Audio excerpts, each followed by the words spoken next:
بسم اللہ الرحمن الرحیم۔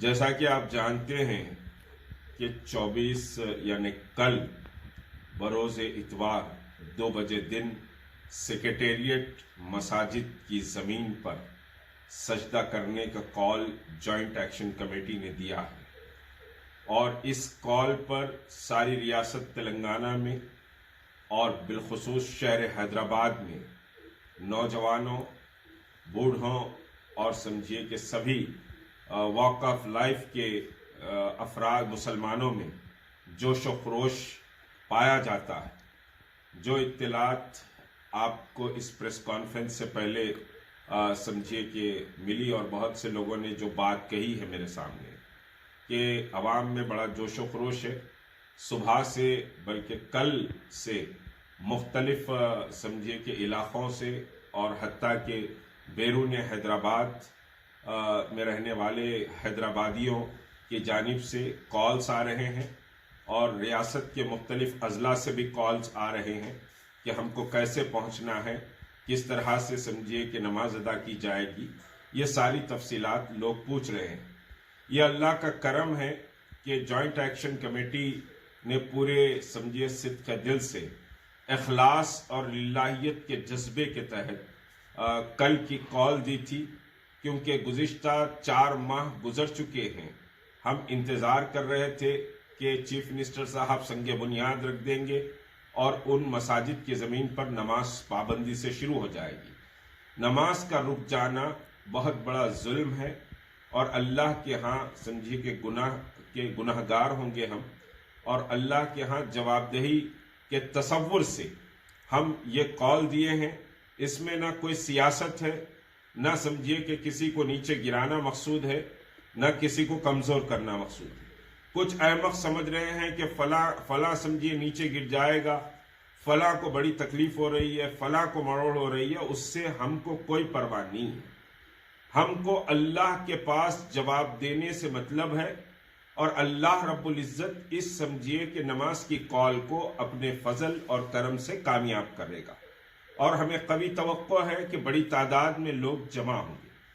اب بہت سے لوگ سوال کر رہے ہیں کہ کہاں سے آئیں، کدھر سے آئیں۔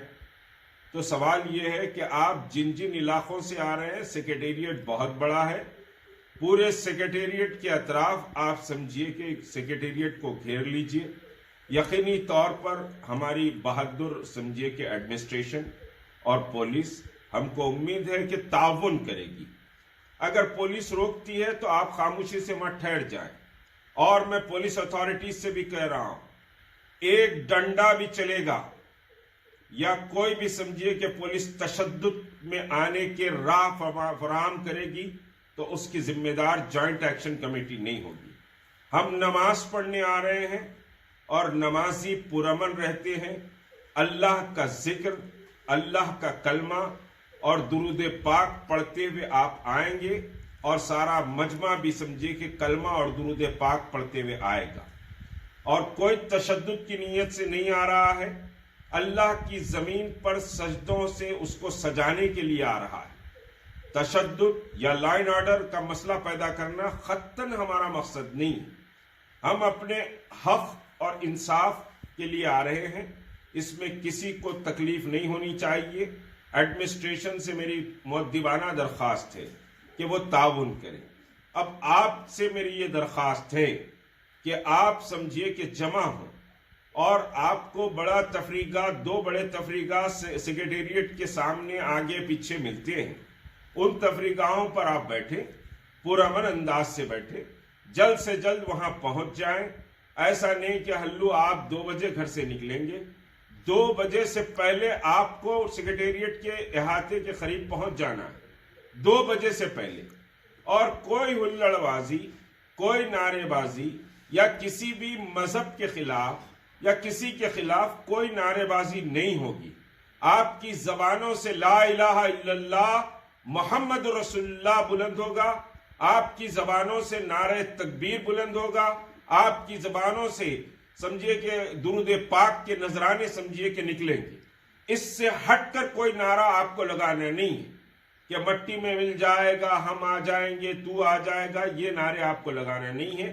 آپ باوضو اپنے گھروں سے نکلے، کاغذ کے جانماز لے لیں یا پھر ہلکے پھلکے پلاسٹک آپ لے لیں اور سمجھیے کہ 2 بجتے ہی انشاءاللہ ہم پہنچیں گے اور وہاں پر فوری سجدہ کیا جائے گا، نماز کے لیے ہم کھڑے ہو جائیں گے۔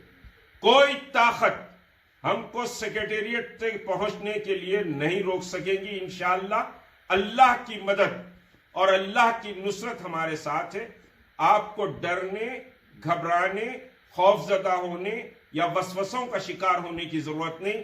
یاد رکھیے کہ ساری طاقتوں سے اوپر، ساری قوتوں سے اوپر، ساری کامیابیوں کا دینے والا اللہ ہے، اور اللہ ہر نکلنے والے کے ساتھ رہے گا۔ اللہ نے فرمایا 1 قدم تم آگے بڑھو، 10 قدم میں بڑھوں گا۔ تو اللہ تبارک و تعالیٰ کی نصرت، اللہ کی حمایت اور اللہ کے ہاں سرخرو ہونے، محمد رسول اللہ صلی اللہ علیہ وسلم کی شفاعت ہم کو حاصل ہونے کے جذبے کے تحت ہم کل نکلیں۔ یہ آپ کے ایمان کا، آپ کے سمجھیے کہ دینی حمیت کا، آپ کی غیرت کا یہ بڑا امتحان ہے۔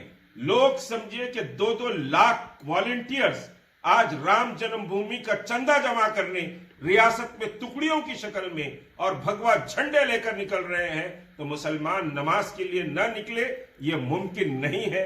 مسلمان نماز کے لیے نکلے گا، کوئی طاقت اس کو روک نہیں سکتی، اور انشاءاللہ یہ احتجاج ہمارا کامیاب رہے گا۔ میں عثمان محمد خان صاحب سے گزارش کرتا ہوں کہ وہ اپنی بات رکھیں، اس کے بعد آپ کے سوالات کا جواب دیا جائے گا۔ کل 24 جنوری کو ہم کو سیکریٹریٹ کے پاس جانا ہے، وہاں پہ ہم کو نماز پڑھنا ہے۔ آلریڈی ہم کو تیخون دیتے گئے، ہماری جہاں پہ مساجدوں میں سجدے ہوتے تھے، جہاں اللہ اکبر کی صدائیں گونجتی تھی، وہاں پہ مسجد کو شہید کر دیا گیا۔ اس کے بعد تیخون دیتے گئے، تیخون پہ تیخون ملا، اس کے بعد بھی کچھ نہیں ہوا۔ ہم لوگوں نے ملین سگنیچر کیمپ کیا، اس کے بعد سو کال لیڈروں نے ان کے فیور کے علماؤں کو لے کے گیا، وہاں پہ تیخون ملا کہ اکتوبر میں اس کی سنگ بنیاد رکھیں گے، وہ بھی نہیں ہوا۔ اس کے بعد ابھی تک سیکریٹریٹ کا کام چالو ہو گیا، سنگ بنیاد نہیں رکھی گئی۔ ہم اس میں اتنی جستجو اسی لیے بتا رہے ہیں کہ ایک بابری مسجد ہماری شہید ہوئی تو ہم کو آج تک دلوں پہ اس کا زخم ہے۔ اس کے بعد حیدرآباد میں یہ 2 مساجد پہلے مساجد نہیں ہے، ایک خانہ ہوئی، ایک خانے کا ڈپٹی چیف منسٹر تیخون دیے، کچھ نہیں ہوا۔ وقف بورڈ چیئرمین اپنے پیسوں سے بناتے بولے، ابھی تک کچھ نہیں ہوا۔ اس کے بعد سیکریٹریٹ کے 2 مساجد، اس کے بعد ایک ازلاؤں میں ایک مسجد، ہنم کنڈے میں ایک مسجد، اس کے بعد آپ کے آشور خانے، اس کے بعد ونستلی پورم پہ ایک مسجد، اس کے بعد بلا گڑے میں بالاپور میں ایک مسجد، ایسے درگم چیرو کے پاس کی مساجد کا ٹارگٹ بنا کے رکھے۔ تو ایسے کئی چیزیں ہیں، ہم خاموش بیٹھ جا رہے ہیں، شہید ہوئے بعد ہم منانے کی توقع رکھ رہے ہیں۔ اگر ہم ہمارے مساجدوں کی حفاظت نہیں کریں گے تو ہمارے پاس وہی ایک مساجد ہوتی ہے جہاں سے ہم اللہ کو راضی کر سکتے ہیں، اللہ کو اپنی بات منوا سکتے ہیں، اللہ سے اللہ سبحانہ وتعالیٰ سے گڑ گڑا کر ان کو راضی کر سکتے ہیں۔ اگر ہم مساجدوں کی حفاظت نہیں کریں گے تو ہم کہاں سے نئے مساجد بنائیں گے؟ جو ہمارے اضلاعوں نے، آبا و اجداد نے ہم کو چھوڑ کے گیا ہے، ہم اس کی حفاظت نہیں کر سکیں گے۔ یہ ہندوستان ہے، یہ سیکولرزم کا ہندوستان ہے۔ یہاں پہ نظام بھی، میر عثمان علی خان بہادر بھی ہائی کورٹ بنائے تھے، وہاں پہ توسیع کے دوران ایک مندر جو آج بھی موجود ہے وہ ہمارے سیکولرزم کی نشانی ہے۔ اس مندر کو انجینئر نے پلان لایا تھا کہ آپ کوئی بڑی جگہ دے دیجئے اور اس کو تعمیر کر دیجئے، یہ ندی کے پاس ہمارا ہائی کورٹ بن جائے گا۔ میر عثمان علی خان مرحوم نے یہ کہا تھا کہ میں عدل و انصاف کے عدالت عالیہ یہاں پہ بنا رہا ہوں، اور میں نہیں چاہوں گا کہ ایسی ناانصافی ہو۔ یہ مندر یہاں پہ رہیں گا اور یہ مندر گواہی دے گا کہ عثمان علی خان بہادر ایک سیکولر بادشاہ تھا اور یہ مندروں کو، مسجدوں کو ایک ہی نظر سے دیکھتا تھا۔ مگر آج ہمارے چیف منسٹر صاحب مسجد کو سیکریٹریٹ کے صرف ڈمپ گرنے سے ڈیمیج ہوئی بولے، وہ جھوٹ ثابت ہو گیا، بن رہی بولے وہ جھوٹ ثابت ہو گیا۔ وہاں کے لوکیشن پہ کوئی علماء دین کو نہیں جانے دیے، کوئی لیڈران کو نہیں جانے دیے، کوئی ذمہ داران کو نہیں جانے دیے، نہ آج تک وہاں پہ نماز ہوئی۔ آپ خود سوچئے، حیدرآباد میں جو مساجد میں سجدے ہوتے تھے، اس مساجد کو 7 مہینے سے آپ غیر آباد کر دیے اور اس کو آپ مٹا دیے۔ آپ اپنی سہولت کے حساب سے ایک مسجد بنا دیں گے، کہیں بھی عالیشان بنائیں گے۔ عالیشان مسجد کی ضرورت نہیں ہوتی، مسجد مسجد ہی ہوتی ہے۔ چاہے وہ 100 گز پہ ہو چاہے وہ 100 ایکڑ پہ ہو. لہٰذا ہم عوام سے اپیل کرتے ہیں کہ آپ لوگ, نوجوانوں سے بھی میں اپیل کرتا ہوں, مشتاق ملک صاحب ایک زمانے سے قوم کی مدد کر رہے ہیں, قوم کے لیے کام کر رہے ہیں. میں ان کے ساتھ اسی لیے جڑا ہوا ہوں, کل کے میں بھی اپنی قوم کے لیے کچھ کر سکوں, کل کے میں بھی اپنی نسلوں کو بول سکوں کہ واقعی میں اپنی قوم کے لیے کھڑا تھا, اپنے ملک کے لیے کھڑا تھا, ہر وہ چیز کے لیے میں کھڑا تھا جس کے لیے ہندوستان کو ضرورت تھی. پہلے میں مسلمان ہوں, پھر